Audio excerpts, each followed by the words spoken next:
Hey guys, Loco here. I'm with my friend Adam. Hey, I'm Adam Moriarty Isles, Challenger Coach. You didn't say it's your boy Adam Moriarty. It's your boy Adam Moriarty Isles, Challenger Coach. Something feels off when you don't refer to yourself as it's your boy. Yeah, I agree. It's just not the same. So Adam's a coach slash analyst for Mobalytics. They're a site that does analytics for League of Legends and helps you get better. And we're going to talk about some low elo champions that everyone should just be playing to be climbing.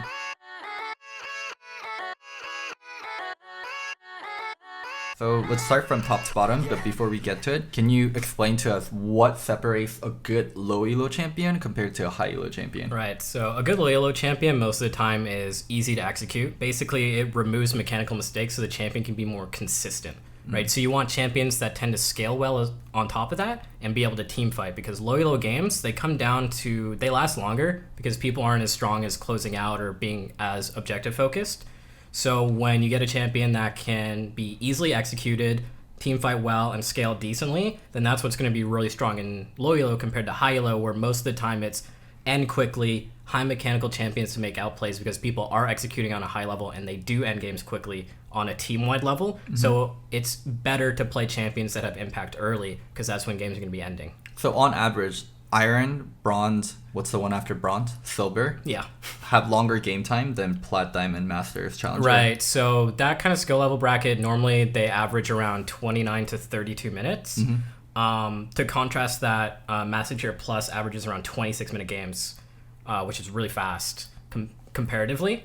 So most of the time, high-elo games, they don't even reach 3 items before the game is decided. Because if the game is ending at 26 minutes on average, then the game has already been decided before that, right? So most games are decided before 3 core items, while on low elo, you're getting to 3-4 items on a regular basis. Okay, cool.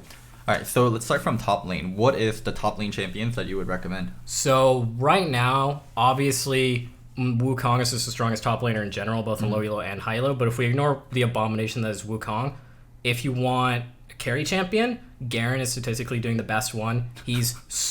I love how you said Garen is a carry champion. He is now, right? Mm-hmm. So Garen in the past was considered some weird semi-tank champion. But now he's an actual carry bruiser who does a lot of damage because you're going Trinity Force PD or Trinity Force Static Shiv, right? And he's actually able to carry really, really hard in terms of being able to just one-shot people off of Q spin R. Mm-hmm. So he would be your best choice. If you like playing tanks, then Maokai is the best tank in the game right now. Oh god, Maokai. Yeah, even better than Ornn. So yeah. Ornn is the giga popular champion that everyone talks about, but Maokai's apparently so better. In high elo, he gets better, or especially in competitive play, because his item activations and his ability to engage is really, really, really useful. But in terms of low elo, because Ornn's actually mechanically difficult despite what people think in terms of actually knowing when to engage. The combo. Whiffing the combo, and then he's completely useless. You miss your ultimate on Maokai, no one even cares what that thing does. You could play a game in Maokai in low elo and never ultimate once and still win. You can't do that with Ornn, right? So Maokai's got the stats to back it up. He's got around 5% play rate. He's got around 54% win rate. So he's kind of popular, enough where his stats matter, and he's super good win rate rise because he's so easy to execute, and he just denies any attempt that a bruiser tries. So all the popular champions in low elo are things like, Aurelia, Riven, things with dashes, or juggernauts like Darius, right? And exactly what they shouldn't be playing. Exactly. So when you pick a champion like Maokai, who is super easy to execute, really forgiving, has targeted CC, and his Q denies dashes, you essentially are such a big anti-carry that you're going to win games off of it. Okay. What if I playing more of the actual carry styles, the more mobility based, maybe a range champion top lane? Is there anything you could recommend?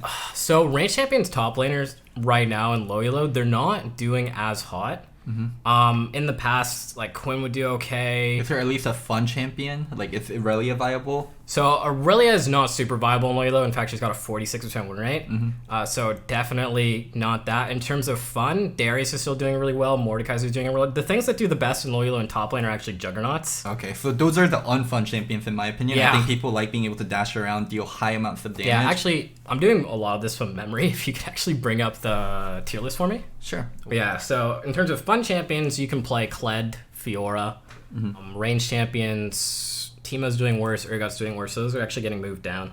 So I'd say fun champions. There aren't a lot of range ones that do well in low elo, but fun champions, Fiora, Kled. Okay. Wow, I'm surprised that Fiora is one of the recommended ones because she's actually really difficult. She has a lot of mobility. Her ult is hard to use. Her W is actually hard to use also. So, fun fact about Fiora is that's all true. It's just her skill cap is high, but her actually gate of entry is pretty low. At the core of Fiora, she just dashes in and auto attacks people.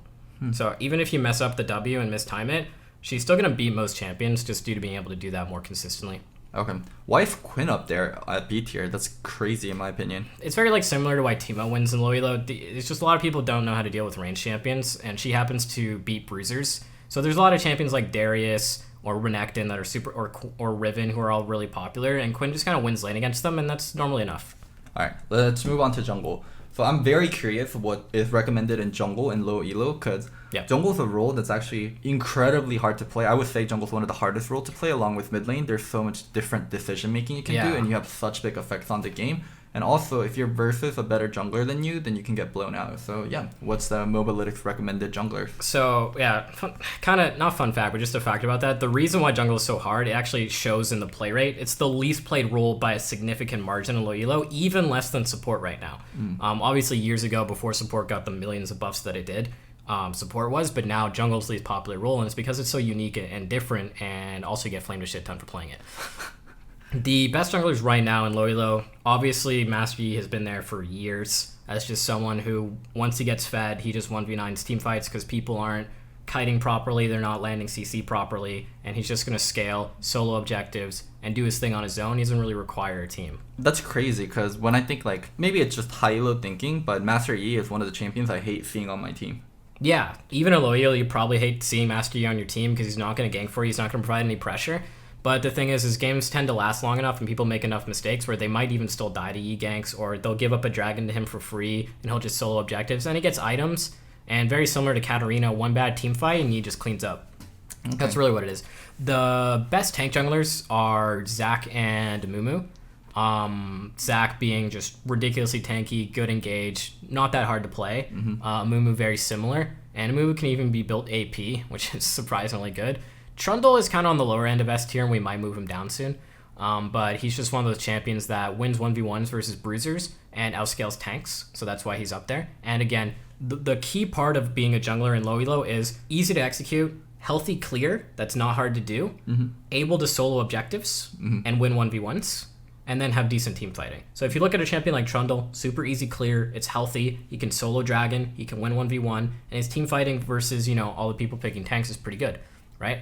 And then the actual best jungler, if we don't count Wukong, statistically, is Warwick. Wow. So Warwick is just one of those champions where you have a very similar mistake yourself, where you like to overextend in lane, overstay, even on low HP trying to make out plays, and Warwick, due to his passive, is just going to run people down, right, and kill them. So he punishes mistakes very well. He punishes mistakes really, really, really easily, and then he's got the super 1v1 dueling. He's even good enough at dueling to 1v2, right? He can solo objectives on his own.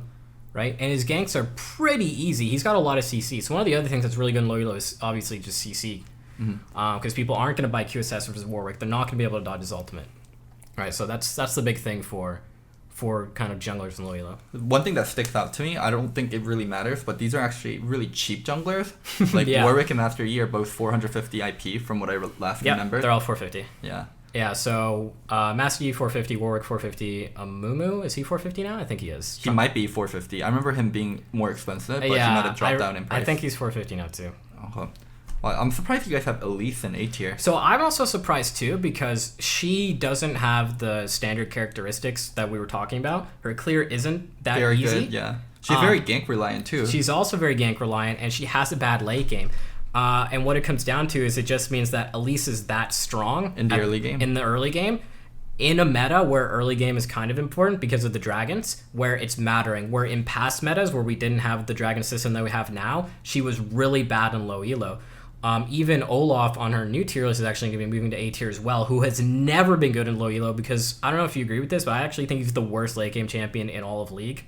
He's very one-dimensional, and he's a stat check champion. If Olaf has enough stats to run your AD carry down, then he can function. If he doesn't have enough stats to do that, then he doesn't have a function as a champion. Post 35 minutes, he just doesn't have the items anymore. So both those champions are actually in A tier and low elo, and I think it's only because of the way the dragon system works right now, where if your early game is good enough and you can and you get those early dragons, then that can make up for your shitty late game. So I guess one tip for junglers in all elo is consistently play for dragons. Yeah. If you want like one of the easiest ways to win games, I think Dragon Soul has around an 80% win rate right now. So just the fact that any soul, it doesn't matter which one, has around 80% win rate on average. And so just getting soul can net you a win. Now let's move on to mid lane. For mid lane, what do we have in S tier? So in S tier, we have assassins, because mid lane is only assassins right now. So we have some of the more easy to execute assassins, and then Katarina, because she's completely broken. The de facto best mid laner right now, stat-wise, is Diana. She happens to be, if you look at the difficulties, the easiest. Gray is the simple difficulty. And it's because not only is her way of assassinating people very straightforward, you land Q and then they die. So it's not. You land Q, they die. Yeah, if you land Q on Diana, they die. So it's very straightforward. She's not a complicated assassin. Isn't there a lot of different Diana combos with Q, R, and how you use your E? Yeah, there are. But at the end of the day, Diana is either in range and she kills you, or you're not. So it's very similar to old versions of Ryze. You remember old versions of Ryze that had like the targeted route? He was either in range of you and had enough damage to kill you, or he wasn't in range of you and he didn't do anything. So Diana is like that in a sense, where if you're in E range and she is stronger than you, then she E's to you either by landing Q first or just E-Ring, and then you die. Because she's just so tanky and has so much consistent damage with Conqueror. Other similar assassins, Fizz is obviously really, really, really strong right now in low elo. He's super easy to snowball. He's one of the assassins, you'll kind of see a trend here where even down on gold, they can still kill you. Yeah, so they have a lot of one-shot potential. Yeah, so Fizz lands ult, and even if he's 50 CS to your 100 CS, he's still going to one-shot you even under turret. Really effective. Kassadin, the premier late-game assassin, I think is probably the best late-game assassin there is. Obviously, games go a long time, and if you look at the other champions that are in S tier right now, he beats every single one of them, which is why he's here. So all of the popular strongest champions right now, Kassadin is a counter to, so he's there. Echo is probably the safest champion on the list. He's actually not he's too hard to play. Competitively viable too. Yeah, exactly. Good wave clear. Yeah, he's just gonna push the wave. He's really, really safe, and so he's just a really consistent option. So what you'll see here in low elo in general is the champions that are the most consistent in terms of safety, team fight ability, and execution are the ones that are coming out on top. Katarina is an exception here. I think Katarina is, you honestly shouldn't play her. You shouldn't. Unless you have like 1,000 games with Katin. Like, she is just an extremely difficult champion to play to its fullest. Even her laning is bad. The way people lane with her well is using her E consistently well to dodge and get ahead in trades. It's near impossible if you aren't a very experienced camp player. So we kind of like make a weird exception for Katarina here. She's technically A tier in terms of stats because at gold, she does like 51% win rate, but then at plat, she jumps to 53, and then diamond plus, she jumps to like 54, 55. So, but then at silver, it's again, like it's like at 50 or below. So what we've done here is because she does so well in high elo, and because the scaling in terms of ability to play her isn't that big of a jump, she starts to do, relatively well at 52% in plat. We put her on the low elo list because if you put in the time on Katarina, you'll get rewarded pretty quickly.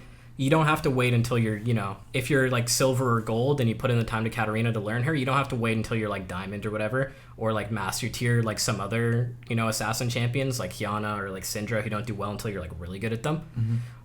So we've made an exception for Katarina here in that sense because her LP to skill level ratio climbs so quickly. Yeah, but the one champion that we both probably want to recommend the most is Diana. Yeah. Very simple, great team That's fighter, the number one. Great split pusher. Okay, like good laning too. Yeah, she's got good laning. She can team fight. She can 1v1. She can split push. She can take jungle camps really easily. Like it sounds like kind of silly, but that's one of the big things about winning games in Leo is you can take all resources from split pushing, from taking jungle, and you can just go so massively ahead in terms of items that you don't lose. Now let's start getting to the roles I'm way more familiar with, bot lane and support. So starting with bot lane. I mean, there's one champion that I really want to highlight with it, which is Misfortune. Yeah. I always ban this champion because I never play her because I find her incredibly boring, but I think she is by far the strongest AD carry right now. 100%. You see it in pro play. Maybe in pro play, Affilio Senna or better due to the utility they provide and just the range and being able to engage. So Misfortune is a giant stat bot. Like, she has so much stats as a champion, and it's really hard to outplay her too. Yeah. There is no outplaying auto Q auto. there just isn't an outplay to And that. then if you start to notice you don't win the trade versus auto, she hits you with E and then runs you down anyways because she's faster than you do the W movement speed or the passive movement speed. And then the slow is too big, and it's also a really big range, so it's hard to get away from it. Yeah, they did something where I call it the 1-point wonder. Sometimes they'll change a skill to make it a 1-point wonder. Yeah. Where you, like with Misfortune, you never really put skill points into it, and you would only put 1 point. And they increased the slow for level 1 by so much that, yeah, you just put 1 point into it, and it's so effective. Yeah, so she's the number 1 recommendation. And the good thing about Misfortune right now is that she's also the number 1 recommendation for climbing in high elo too. So it's not like you're going to play Misfortune. It's not like playing like Nasus where like you can main Nasus to like plat, and then you'll start to struggle, and maybe you can hit diamond, and then it's just like not that viable going up, so you have to change mains. Misfortune is actually the number 1 AD carry in both brackets right now in terms of win rate to play rate ratio. So you're not going to have to swap champions until you've hit Challenger. And even then, you'll still play her in competitive play or once you hit LCS or LEC. So it doesn't really matter. You'll play Misfortune for the rest of your life in the current meta. Now, there are some other champions I want to point out. Okay, Senna, we actually kicked off the list because she is non-viable as an AD after the nerfs. Outside of playing the fasting Senna strat. So unless you're playing the fasting Senna strat where you're building the support item and have a tank support last hitting for you, she shouldn't be playing the AD role anymore. Yeah, that's what I do whenever I play Senna. I only do it when I'm doing with my friend. So fasting Senna is when you start the support item, and you can get 2 CS per wave and still make sure your support... There is a weird passive on the support item where if you earn too much gold too fast, the item doesn't work anymore. Yeah, so stop Master Yi funneling specifically. Also answer a question real quick. The best mid mage right now to learn is Cassiopeia, because she's A tier on the Loyola list, and then she's also like semi S tier. So she's like A plus or S minus on the Loyola list or the Hyla list. So if you want a control mage to learn that lets you do well now, but then also you continue to learn and still do well in high-low, it's Cassiopeia. Now, as for AD carries, now we have Senna out of the way. Jinx is really good in low-elo. That's a no-brainer. Jinx has extremely long range. She's just champion that scales like a monster. Yeah. Once you get 1 kill, you just go boom, boom, boom. She's also not, again, if we keep to the kind of guidelines we've been talking about, she's not hard to execute, and she's, once she hits 3 items in a team fight, I actually think you could A-click the fight and win it. Like, she's just that easy.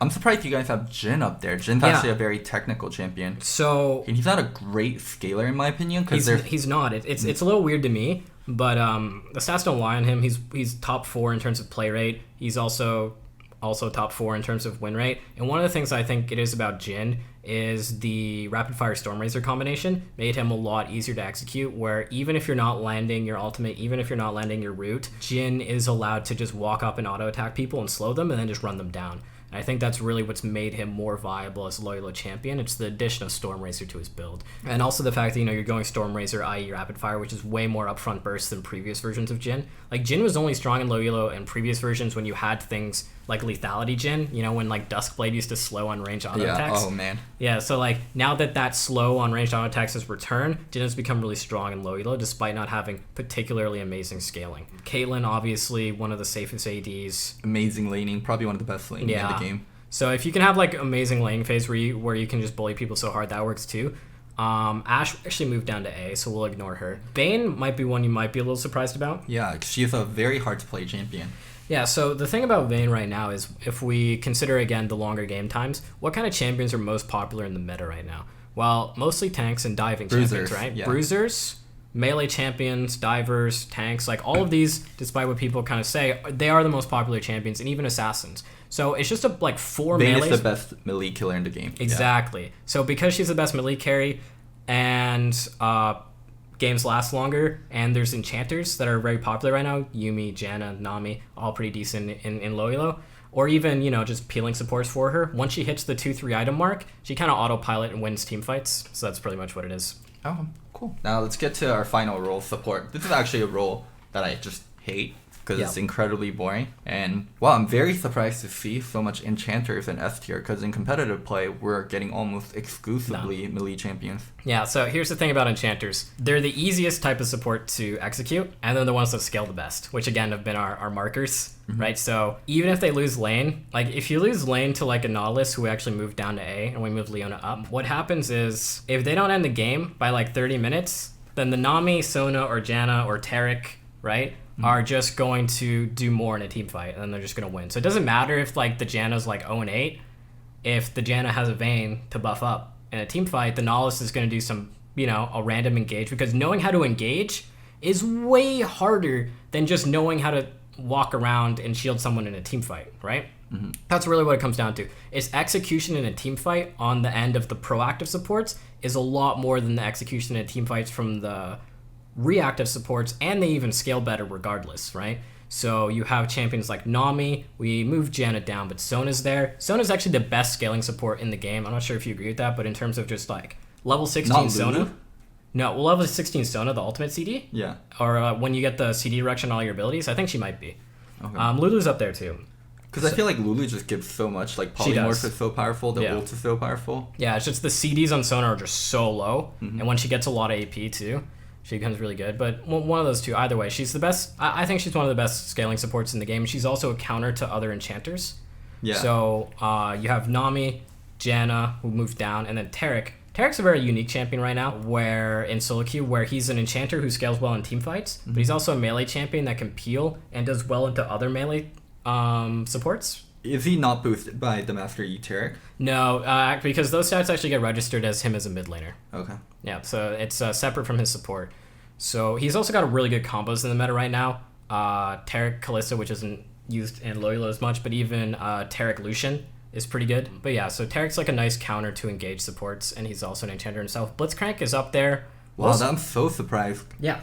And the reason for it is half the S tiers and then a lot of the A tiers. The Blitz bit beast. So he's kind of like Vayne, where he's there due to the surrounding cast more so than him being a particularly amazing champion. Right, so he's going to beat Janna, he's going to beat Sona, he's going to beat Nami, he's going to beat Soraka, he beats Zillion, he beats Swain, he beats Brand, he beats Lulu, he can beat Zyra, he beats Bard, he beats Yuumi really hard. He's one of the most popular supports in the game, funny enough.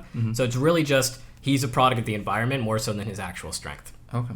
And then there's Pyke and Thresh in A tier. Yeah. But my recommendation for Pyke and Thresh, kind of really similar to Katarina, unless you're amazing on those champions, do not play them. So in terms of like actual win rate, they're actually sub 50%. But again, they scale really high in the high elo, and once you do master them, they're pretty effective. So they get a little bit of liberty because of that. But yeah, that's why they're there. So, but you can see they're like red difficulty, which means you're really gonna have to put some time into them to learn them. And other than that, yeah, I think my recommendation for this bracket, I'd probably go with Nami, because she does, out of the enchanters, she does the best in high elo, out of the S tiers for low elo, and then also Leona if you want to tank. Yeah, so Leona's the support I go to. She's so fun to play too. Yeah. Sit in a brush, whenever people ward, go auto Q auto. Yeah, it's that the alt CD and the range on it, it's just so good for making picks. Well, I hope you guys enjoyed this like kind of tier list for low elo and also high elo. Video turned into something a little different as we went by. Yeah. I'll try to do this every week with Adam with different patches or like some kind of topic from Mobalytics. Don't forget to like, subscribe, and comment. We actually did this live on twitch.tv/Locodoco, so don't forget to check me out there. And one last thing, I'm not crazy, I'm just loco. Bye! Yeah, let's go. I ain't the first with the curse, with the thirst that I wanna be better, not worse, man, it hurts. I'm on this earth with my words, and I put them all together, insert, cause I wanna have worth. Working hella hard till they put me in the dirt. Gonna go far, man, listen to my words.